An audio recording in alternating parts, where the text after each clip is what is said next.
қаланы қопардың да шайқадың да, бірақ бақыт таппадың, байқадың ба?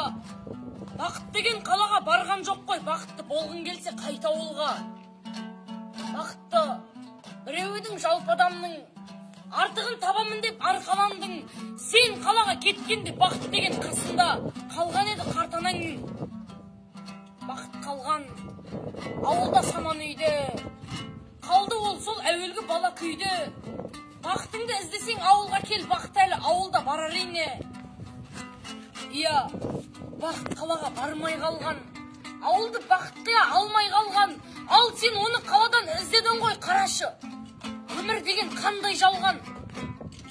Салмағы сағыныштың ең ауыр ма? Сағынсаң келсеңші енді кел ауылға. Bir жола келмесең де тым құрса келсеңші, тынығуға, демалуға.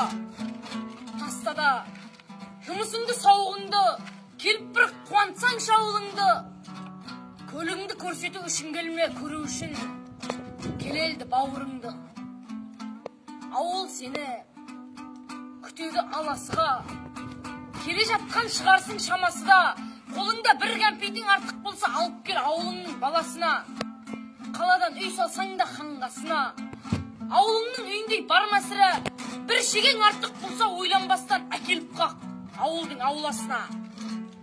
Ауыл солай биікте қалу керек, сол ауылға ерінбей бару керек.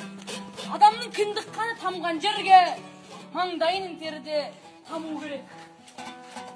Қадірін туған жердің сеніп білші, елге қарай өзіңді еліктірші. Ештеңе бермесең де ауылыңа сәлем беріп тұруға келіп тұршы, кетті мен ауылға.